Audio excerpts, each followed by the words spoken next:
Hey everyone, welcome to today's video. My name's Stephanie, and today I'm going to be sharing a couple of Apocalypse releases. So first we have their Shaun of the Deadland collection, their special guest shade, which is basically a hint towards their next collection, as well as their Fall Harvest Festival shades. Obviously, the collection is inspired by classic zombie movies, as well as some other content, because we do have some references towards TV and video game series. And as I'm sure you can tell, there are a lot of polishes today, so I will save more information on these releases for the end of the video. For now, let's just get into the swatches. The first shade we have is Dawn of the Dead, which is a brown jelly twinkling with blue holographic flakies. So since this is a jelly, this has a very clear, almost barely tinted base color. You can see that subtle wash of brown on the first coat. The formula was okay. It wasn't very pigmented, obviously, but it still was a little bit uneven on the first coat, and I found that I still had some bald spots on the second coat, but I think coverage-wise, it did even out nicely on 3 coats, though again, you are still going to see some visible nail line because it's a jelly. I definitely would recommend 3 coats just because it builds up that brown base even more, which allows those blue flakes to really shine.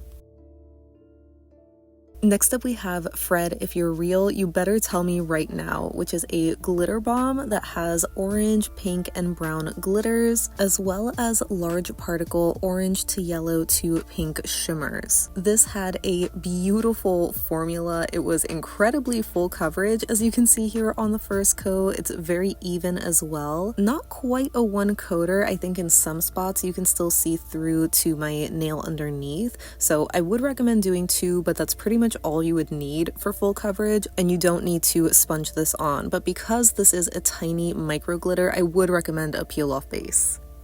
Then we have You've Got Red on You, which is a thermal that shifts from red to pale pink with red aurora shimmer. As you saw in the bottle though, I would not call this polish red in the cold state. To me at least, it's more of a coral pink, but it does still transition to a much lighter, almost white and pink in the warm state, which you'll see in a bit. So there definitely still is a strong contrast. I would just say it's more of a pink thermal as opposed to a red to pink. This did have a beautiful formula. It was very easy to work with, super smooth, just glides on your nail. It is a little bit on the crelly side, I would say. It's not very pigmented, like a cream, for example. So even in the cold state, you can still see some visible nail line on 2 coats, which is only going to be more obvious in the warm state as seen here. So if you want to obscure that even more, I would highly recommend doing a 3rd coat. It doesn't make it 100% opaque, but it does help a lot, I would say, where even in the warm state, the nail line is pretty obscured, and I think it has a beautiful transition. The next shade we have is Double Tap, which is actually a peach base filled with red and pink holographic flakies and an intense indigo shimmer. So as you probably could tell from the bottle, it is more of a pink shade. I'm assuming the blue shimmer or maybe the pink and red glitters just made it lean a little bit more pink than peach. So this isn't an orangey peach at all. I would say it's like a soft baby pink color, and no surprise, it is probably my top favorite from the collection. It had a really lovely formula, and I thought it looked really great on 2 coats. You obviously can still see a little hint of nail line, but it just wasn't enough for me to do a 3rd. I also forgot to mention this is a glow in the dark. It has a medium blue kind of color and a little bit of a grainy texture, which isn't my favorite. And rounding out the Dawn of the Zombies bundle is Train to Busan, which is a gray base with a pink shimmer and a silver holographic magnetic shimmer. Though they did note that they also added a regular silver magnetic, so if the silver holo magnetic starts to fade, which it eventually will, there still is the regular silver magnetic. All that being said, I unfortunately did not notice the holo effect at all. I just thought this was a plain silver magnetic against a gray base with a purpley pink shimmer in the back, and I thought it was beautiful as is. It's just a really cool kind of polish, maybe because this is the only one that I really know the reference to. It's the only movie that I've watched. It had a great formula that magnetized easily. I thought the the silver magnetic was actually a really finely milled kind too, so it looked super amazing in the velvet effect. But yeah, I would not get this if you are looking for the holo. And now for the Night of the Zombies bundle, the first polish we have is Night of the Living Dead. This is a thermal that transitions from green when warm to orange when cold, and it also has a brown to green shimmer and a variety of green, orange, and red circular glitters. The formula on this was really nice. It was easy to work with, decently pigmented, maybe a little bit sheer where you can still see through to my visible nail line, especially with the warmer state of the color being that lighter kind of chartreuse green. So it wasn't enough to do a third coat, at least I didn't think so. And unfortunately, I didn't love the glitter mix in this, but the colors were cute. I also forgot to mention again that this is another glow in the dark. This one is green, but I found it to be pretty subtle. This was again after a minute under flash. Next up we have No Strain, No Gain, which is a red jelly filled with a variety of red and black metallic flakies and red and black holographic flakies. So basically, some of the flakies are just red or black, but then others have the rainbow holographic sparkle. This one is actually inspired by the Resident Evil franchise, which is the only other franchise that I'm familiar with. But even before knowing that, I would say that this was another favorite from the collection. I'm always just going to be a sucker for a red and black combo. The formula on this was also really lovely, where even though it is a jelly and it's going to be sheer and glassy and see-through, it did build up nicely in two coats where I think it is pretty passable. A lot of the visible nail line is obscured from all the flakies and shimmer, but you could also just do a third to intensify the color. Then we have 28 Shades Later, which is a shimmer multichrome that shifts between colors including mauve, brown, red, pink, and blue, and it has a shimmer that shifts between blue and green. What a perfect name for a multichrome. I am so obsessed with it. This one also had a beautiful formula. It was very even coverage, super buttery smooth to work with. It was a little bit sheer on that first coat, but it does build up really nicely into because the base color is pretty dark, I would say. Though I guess if you look close enough, you can still see a hint of visible nail line, but I just didn't think it was enough to warrant a third coat.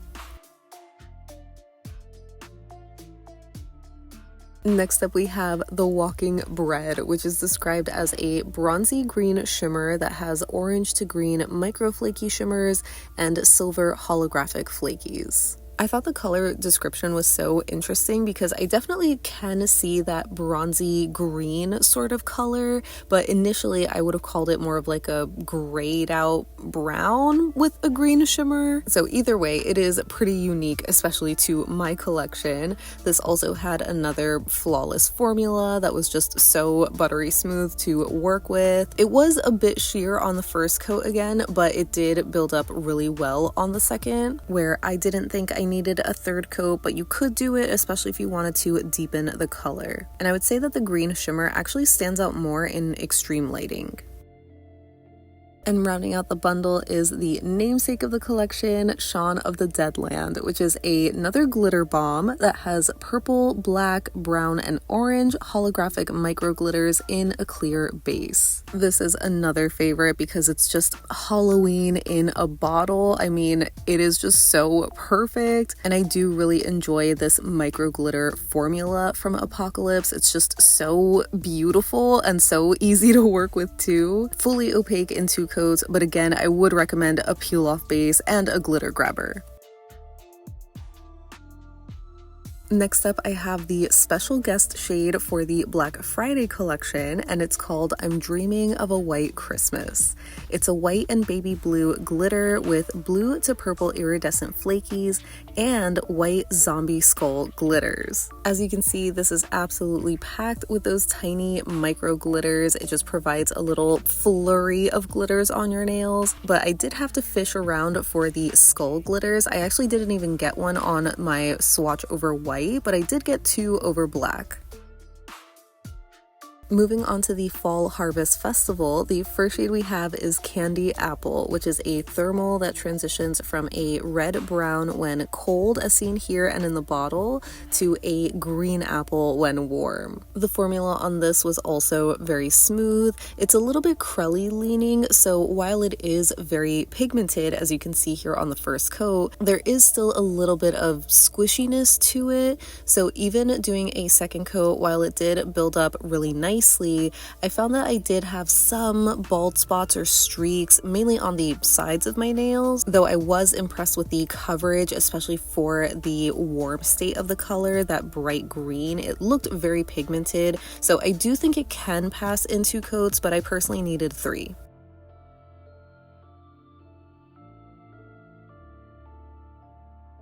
Next we have Had Too Much Funnel Cake, and this is a frosty shimmer with a peachy beige base and a dusting of pink shimmer. This one had another incredibly smooth formula, very even coverage, just obviously a bit sheer because it is a shimmer in a very light beige kind of color. I personally don't see the peachy tone to it. I would have just called it like an ivory beige, and honestly, seeing it in the bottle, I thought this was going to be one of my least favorite shades. I thought it wasn't going to be flattering, but I actually ended up really liking it on the nail. I thought it just had this really elegant kind of look. Since this one is described as a frosty shimmer, I think it does lean a little bit pearlescent, but not in an offensive way. Next we have Lost in the Corn Maze, and this is a thermal that transitions from olive green when cold, as seen in the bottle, to golden yellow when warm, and it's also filled with a sparkling orange to gold shifting shimmer. This had another really great, flawless kind of formula, very easy to work with, very even coverage. It is just more on the crelly leaning side again, so it is a bit sheer on the first coat, and even on the second, the nail line is pretty obscured, but you still can make it out. So I would recommend doing 3 coats or using a blurring base coat for this one. So this one was really interesting because I was running super warm at this point. So hopefully you can tell that my nail is more of that golden yellow color while the bottle is more green, but I still feel like it's a pretty subtle transition. And the last shade in this series so far is Pick of the Patch, which is another thermal that transitions from chocolate brown when cold, as seen here and in the bottle,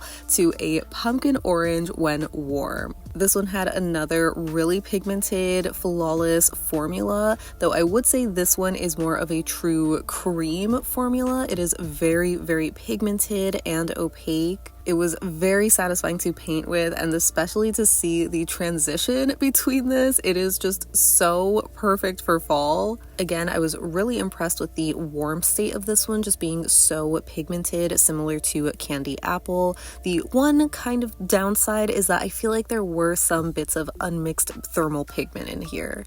Moving on to comparisons, I don't have many to begin with, but we're starting with 28 Shades Later, and I first thought of Love Abides from a previous Apocalypse collection. That one has a little bit of a lighter strawberry kind of color to it, and it's also magnetic. And I also wanted to see this next to Starrily's Deja Vu from their Liminal Dreams collection, which has a similar multi-chrome kind of shimmer formula, but the color is a little different, so it's not an exact dupe.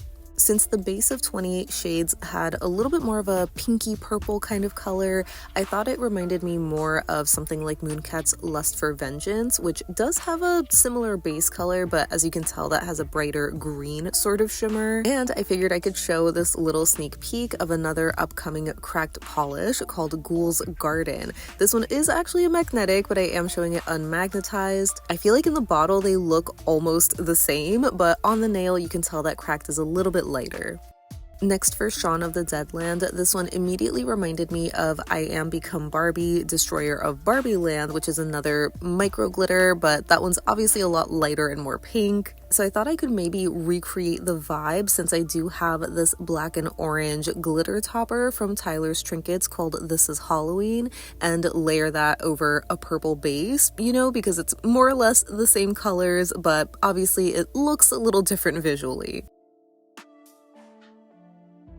Next for Dawn of the Dead, this reminded me of Romero, which was the special guest shade that alluded to this collection. They're both similar, being these brownish kind of bases with like a blue shimmer flaky element, but they're very different.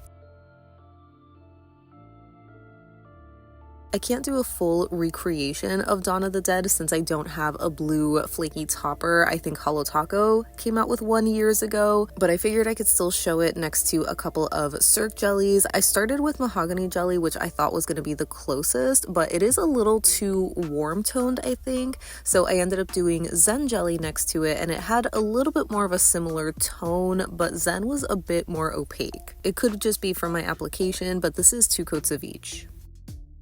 Next for Fred If You're Real, this one I thought was going to be very, very similar to Very Strange Things, which does have the same exact micro glitter type of formula. The main difference is the color, where Very Strange Things is a little bit deeper, more of a true red with black micro glitters, while Fred If You're Real is more orange and pink with some pops of black.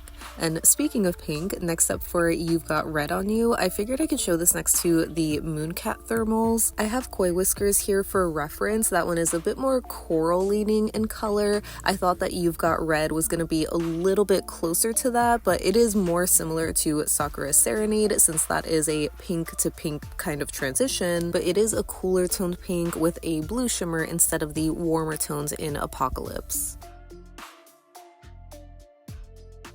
Then for Train to Busan, the closest that I had to a potential dupe was Starrely's Moonflower, which is a light silverish gray base with a pinky shimmer and a silver magnetic pigment. But Starrily, as you can see, is a little bit lighter. It's also more sheer as well, more of a crelly jelly leaning formula, while Apocalypse is much more pigmented, almost looking like a metallic in a way. So kind of similar colors, but not really dupes.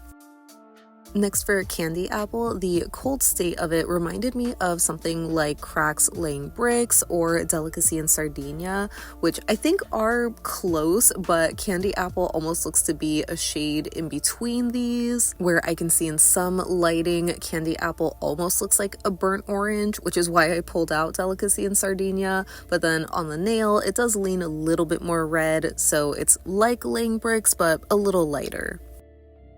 And for reference, here it is next to Toasty Drip, which is another burnt sienna kind of color. That one is similar in tone, but several shades lighter.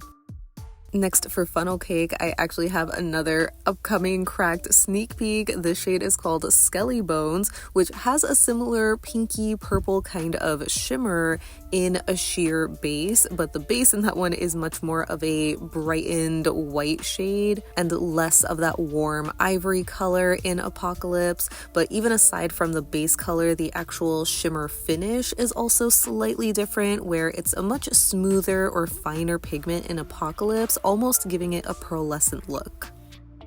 Moving on to Lost in the Corn Maze, this one reminded me of Apocalypse's Endure and Survive, which was from the Last of Them collection, as well as ILNP's Frankie, which was from a previous Halloween collection. Both of those are just bright, kind of green apple shades with a yellowy golden shimmer. Frankie ends up looking a lot darker on the nail, so Endure and Survive does look pretty similar to Lost in the Corn Maze. I think here I am running warm, where it's that more chartreuse kind of color, so maybe I wouldn't call it an exact dupe, but it is really close. And lastly for Pick of the Patch, here it is next to ILNP's Chocolate and Holo Taco's Brownie Points. I ended up not comparing chocolate on the nail since, as you can see, it is a much lighter shade of brown, but even Brownie Points is a little bit more of a warmer toned brown, if that makes sense. I feel like you can see a little bit of a red undertone. I don't know, maybe that's just me, but either way, it is also a couple of shades darker as well, giving it a more fudgy chocolate brown color, while Apocalypse is more milk chocolate.